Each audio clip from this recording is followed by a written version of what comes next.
Welcome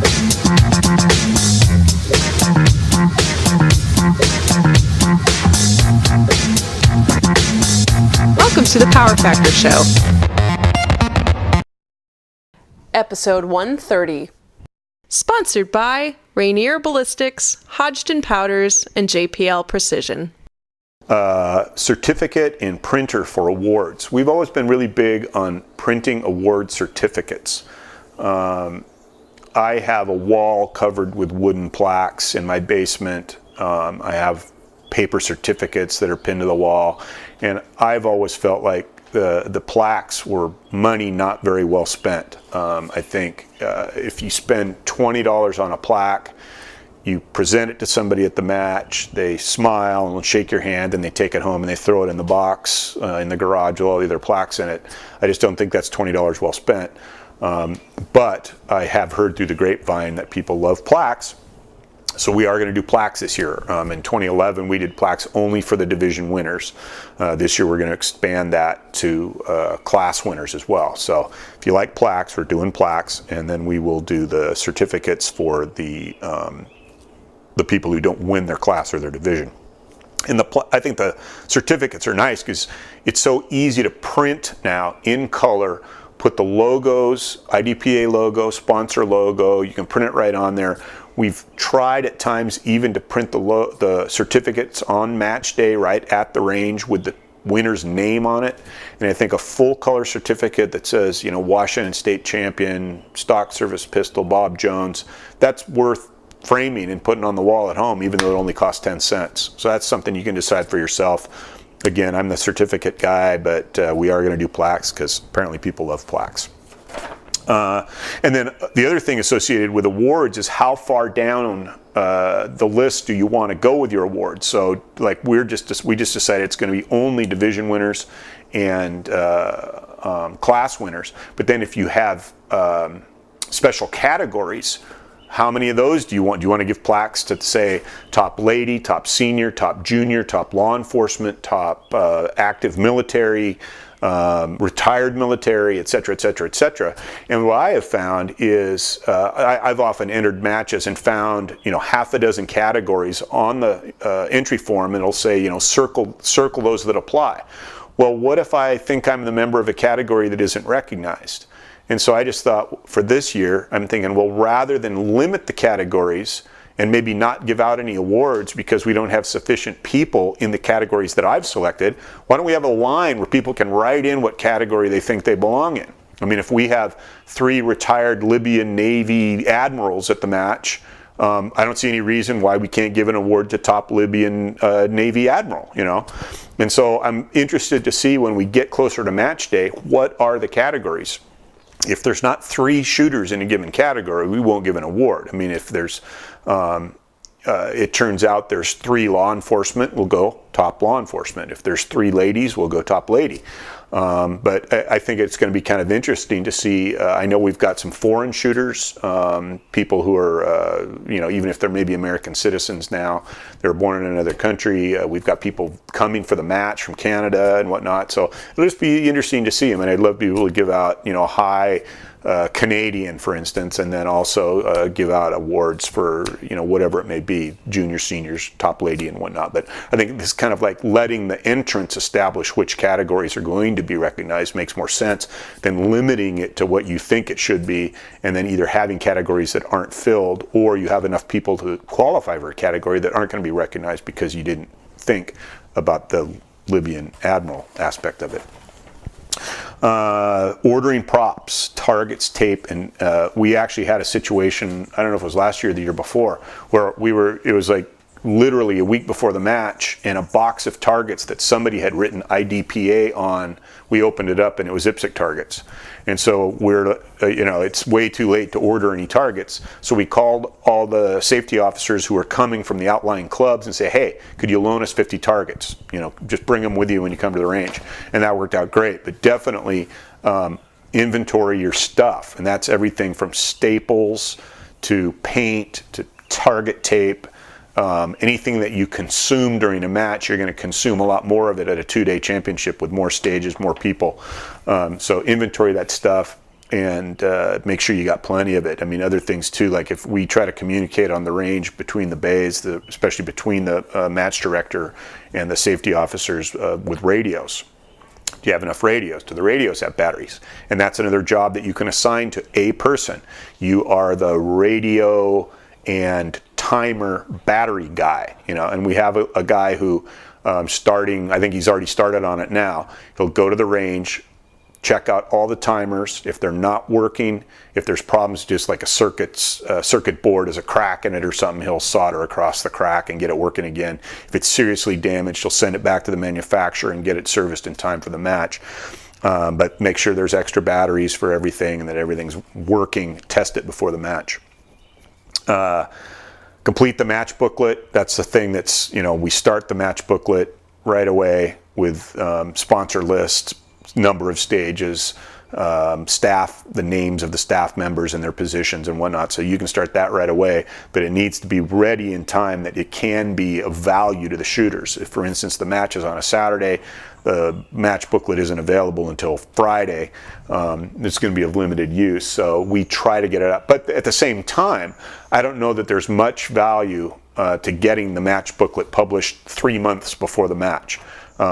Anybody who's shot a lot of matches, who's looked at a lot of match booklets, there's often a lot of differences between what's printed in the book, especially in terms of the courses of fire, what's printed in the book and how they're actually laid out on match day. So I don't see any reason to get it out there, way in advance, but maybe a week before the match anyway is a good idea. And again, having somebody who's savvy, that can do all the graphics and stuff. Loke, the show's producer, he's my graphics guy when it comes to doing this Courses of Fire. So I need to get the drawings to him so he can put them in digital form, so we can then Paul, my match booklet guy, can put it all together. So getting all that coordinated is really important. Prize table stuff, if you have to order stuff, make sure you order it in plenty of time. Sometimes we've been told you can order it until 2 weeks before it's going to be delivered. Other people say we're not really sure about our production schedule. You better, order the stuff today meaning June, if you're going to get it in August. So be on top of that. That's why I think you need a prize table guy. That's his job, is making sure that stuff happens in time and on time. Stuff gets delivered where it's supposed to go. I got a call from the guy who was our prize master 2 years ago, and he said, "Hey, I've got a box from one of your sponsors that's been delivered to my house," because he was the last contact person apparently they had. So now I've got to get that box. And it's just stuff like that, that can crop up. And if I've got my prize table guy to coordinate all that stuff, it makes my life certainly easier, and that's part of the plan. Radios, timers, batteries, we covered that. Lunch, we've got lunch for the staff on the days they're at the range working. We'll be at the range working Wednesday, Thursday, Friday, prior to the Saturday, Sunday match. So we not only need the match day lunch for everybody, but we need coolers full of water and sandwiches and whatnot for the staff on Wednesday, Thursday, Friday. And we often have separate people for those two tasks, one for the staff match and the staff events, and then a separate one for the Saturday, Sunday match day. Water, of course, is included in that. Making sure either you've got a supply of water on the range. I went to a match in a certain location that I won't name, and they supplied water in big jugs with paper cups, and the water was literally undrinkable. And if you're shooting on a 90-degree day and there's gallons and gallons of ice cold undrinkable water on the range, it doesn't really do anybody any good. We've done it both ways. We have a nice hose on the range and big jugs, and we can fill them up and dump some ice in there, and we've done it that way. If you've got a good municipal water supply, or you've got a well, you're out in the boonies and it's good water, you can do it that way. This year we're just going to go with the bottled water. Go to Costco, get pallets of bottled water. That's a good way to go too, just depending on how much time and energy you want to put into it, and money. Prop construction, we have a lot of the safety officers at our club are involved in construction. So we've got framers and painters, and we never have any problems. Usually at least 2 or 3 times somebody will have to run to the hardware store and get some lumber or fasteners of some kind, but we've got plenty of guys who bring all their saws and drills, and never have any issues if we have some construction projects for the match. But also figure that into your expenses. If you've got to go to the store and buy some 2x4s, We're buying a bunch of hardware for our activating wires that we're stringing around between the poppers and the stuff that they're activating. Be sure and put that in your budget. If you have to buy a lot of screws and nails and tools, you might have to buy tools. I know it seems like the pliers, just the little adjustable pliers, I seem to find lots of needs for those, but I can rarely find them when I'm at the range. So just, stay on top of that, but work that into your budget. Confirm membership and classification. That's something that it used to be everybody showed up at the match with their classification card and you just kind of believed what was on it. Now we have the website where we can go and check people's classification, but it's my understanding that still the classification card, I think, is the official classification identifier. So even though we confirm, trust but confirm, we'll go to the website and make sure that everybody is signed up for the proper class in the division in which they're competing. But a lot of people, by the time August rolls around, they've already shot some sanctioned matches. They've already shot the classifier since they last classified. And so people's classifications can change. If you've got a match in October, you're liable to have a lot of people at your match that have already shot maybe 2 or 3 sanctioned matches. And it's very possible they got a match bump in their classification. So you really need to stay on top of that and make sure everybody gets slotted. And it really prevents a lot of hassle for your hardworking stats people. I mean, at our club, I think the stats people have an especially respected position within the club, that they're given special treatment, and we give them back rubs and reduce their match fees and whatnot to keep them happy. And those people, you absolutely have to have them, and making their life easier by getting these classifications and divisions squared away before the match is really important. Squatting, lots of different ways you can do it. Some scoring software will have like a squatting app in it. It's not difficult to do. We just do squatting on match day. I literally staple, we have 15 squads. I staple 15 pieces of paper on the wall, number them 1 through 15, and say nobody fill in line number 11 on any squad until there's 10 shooters in every squad. And we rarely have much trouble with it. There's some people who apparently can't count, they don't know that 11 is more than 10. But we generally get it squared away, and it allows people, if they want to shoot with their buddies, they don't have to mail. I mean, one of the problems that we've had, I've had shot matches where they say, if you want to be squatted together, everybody mail your forms together. Well, but then Bob, who didn't think he was going to come to the match, it was the last minute, oh, geez, I really want to shoot with Fred and Phil and Carl. Well, that squad's full. So now if we're going to let this guy into the squad with his buddies, now we've got to find somebody else and either notify him or ask him, hey, are you willing to go into another squad? And that kind of defeats the purpose of pre-registering for a squad if the person who did pre-register gets bumped by somebody who didn't. So I think the match day squatting works pretty well. We haven't had a lot of trouble with it, again, as long as people count. Stuffing the registration packets. That's a good way to get sponsor information out there. They'll often supply flyers, catalogs, little key rings and stuff like that. Throw them into the bag. One of our sponsors, the manufacturer of bullets that are a distinct color, they usually send us a big box full of these like shopping bags with their logo on it, and that's the perfect thing. Catalogs go in there, the score sheet barcodes go in there, little prizes that we don't want to drag down the prize awards part of the match with, little things that valued things, worthwhile things, but things that cost $5 or whatever. We'll throw those in the bags. It's like a goodie bag. So you open it up, you don't know what's in there. And having somebody whose job it is to make sure that all that stuff gets together in one place and into the bags, and that every shooter gets one bag is another one of those jobs that is really, one person can handle that job, and it's really worthwhile.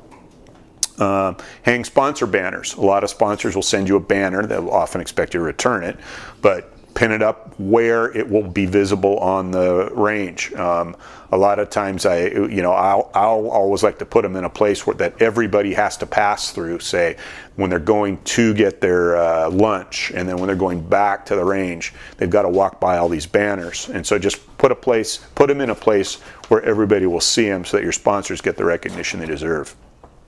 Computer and printer for stats. We generally will have separate printers for the awards and the stats. If one breaks down, we've still got the other one.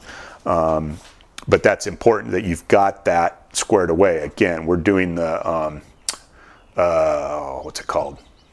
The dual entry. Two people, instead of having one person do all the data entry and then having a process by which you confirm that the data is accurate, you've got two people doing duplicate data entry, and then you just compare the results. And if there's no conflicts, you know it's been done right. If there is a conflict, then you can check that, and that keeps the mistakes to a minimum. And so I think this will be the first year we're going to try that. So we'll have two computers, and I'm sure it'll be very. I mean, it seems like every year we say, oh, we should have the final results, or at least the preliminary results, half hour after the last shot. And I don't know that we've ever been actually able to do that, but hopefully this year we will. The chrono, the box, and the scale. If you're going to chrono, that is definitely a job, I think, that one person should be in charge of. We have one guy to make sure that we have the chrono, that it works. We have a spare if it's not working. We have test weights for the scale, that the scale is accurate. We have the box that we absolutely, we had a little bit of trouble finding it. And of course, if somebody accidentally leaves it out in the rain and the lid gets a little bit warped, then you don't even know if it's accurate or not. So having somebody who's able to take care of that throughout the process, so that I'm not running around, oh geez, where's the chrono or where's the box? But then also decide if you are going to have like an equipment check, a safety test, decide what you're going to test. I mean, that's one of my issues with safety tests is in the early days, a match safety test was, I'm going to test the grip safety on 1911s, and I'm going to check the thumb safety on 1911s, and that was about the extent of it. And I thought, that gives essentially everybody else a pass, regardless of what they might or might not have done to their gun.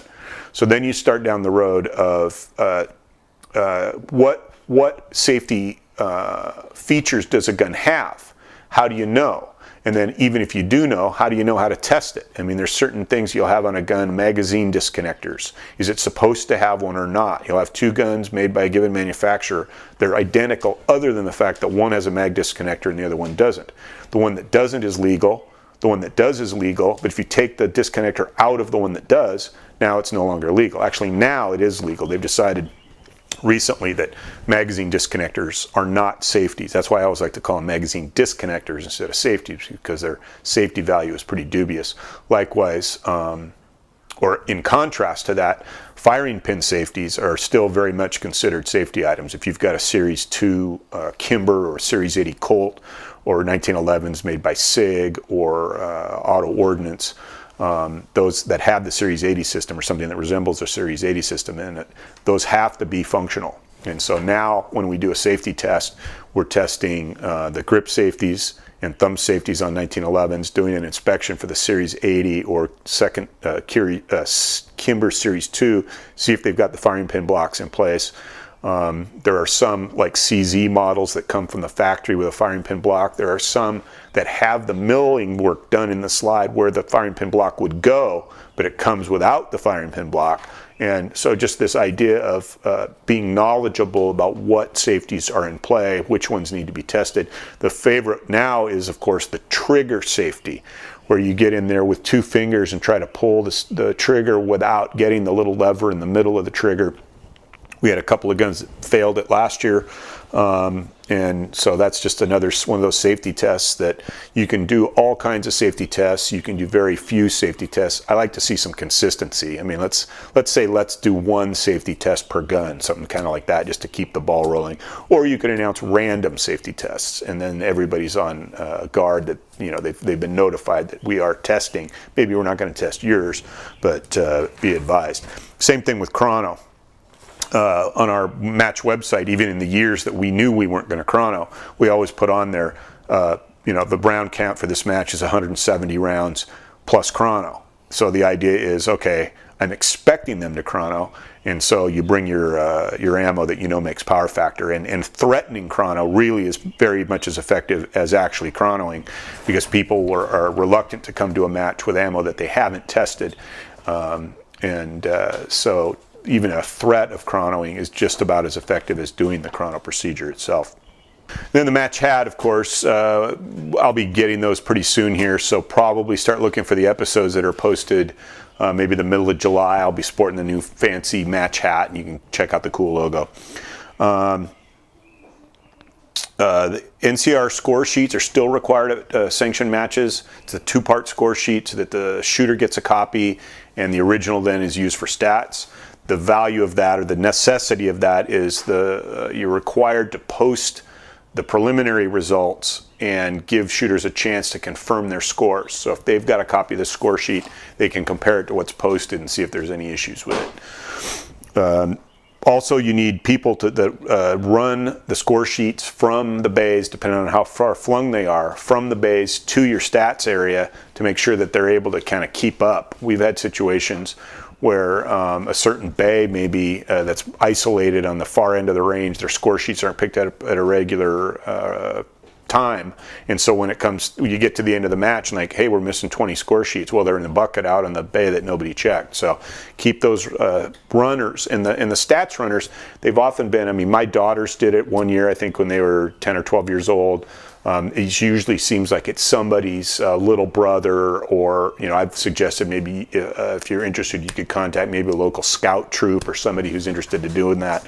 They're usually pretty eager to do it, I think. I mean, it is kind of fun to be running around on the range. I know my girls, the first couple of stages, they were kind of timid about going out and getting the score sheets, and then by lunchtime they're out there, you know, where the heck are those score sheets, kind of a thing. So it's kind of an interesting experience. If you've got kids that are eager to do it, get them involved. Awards plaques, again, getting those ordered in time to be delivered to the match, confirming which awards you need, and getting the proper plaques. Parking on match day, another job that you can assign somebody just to that job if you have a lot of parking, if it's complicated or there's certain areas where people aren't supposed to go. It's nice to have somebody assigned to that. And then vendor relations, also somebody that coordinates if vendors come in and they need a table, that kind of thing, just somebody who can maintain those relations and make sure that's taken care of without the range master or match director or those people getting involved in it. And just those few things is really what it comes down to. I mean, I'm sure if you've been involved in a match, you've probably said, well, what about this thing, you know, that you've taken care of that I didn't mention? But it's just having a checklist like this, and this is a checklist that I've developed over 10 years, and I've found it works pretty well. The time and dates on the side, when needed, is based, of course, on when your match is taking place. This is all based on a match that's going to take place on August 17th and 18th. So you can see that some of the stuff is more than 6 months out, and some of the stuff doesn't need to actually be done until match day. Then I've got who is it that's assigned to doing it. That way, if I have a question about something, I know who's supposed to work on it. And then if it's something that gets done in advance of the match date, it's a single task that's completed, I can put that it's been done and when it's been done, and then I can kind of take that off my plate. So the checklist works really well. And then, of course, use that tool for your area coordinator approval on your courses of fire. You just punch in all the round counts, how much steel, how many non-threats, how many shots are on the move. It helps you keep track of how many targets you're going to need and whatnot, but it also, if all the lines are green when you're done entering the data, the AC at least knows that your courses of fire fulfill those minimum requirements that are necessary for a sanctioned match, number of stages and whatnot. So use that tool. It's really helpful. It helps me get through my discussions with the area coordinator, because we can agree that, yeah, these stages are all, at least they fulfill these minimum requirements, and then all we have to do is work on the details. Here's another thing that's pretty handy when you're working on it. I try to take this out at least once or twice a year. This is probably going to be the last time we use this. It's kind of interesting. Stuff that we're going to do at this match we won't be able to do next year. And so this is going to be like the swan song, I guess, for moving reloads and some other things. But make sure your stages are legal. And if you have any questions, if you're planning a match, you say, oh, well, really? Wow, that's the way you do that? You have a suggestion for me, how you think I could do it better? Fire us an email. You can go to the website at powerfactorshow.com, the email powerfactorshow@gmail.com. And if you care about Facebook, I'm sure you know what the address is. I still haven't committed it to memory. But like us, and if you have it in your heart to donate to the cause, again, all the content on the show is free. It's not a standalone product. If you've just discovered us and you have a question about episode number 3, fire us an email. You know, we're watching our emails, and I go to YouTube and see who's been visiting, giving us the thumbs down. And if you don't like it, that's okay. But if you do like it, you know, help us out. So until next time, I'm Rick, and we'll see you at the range.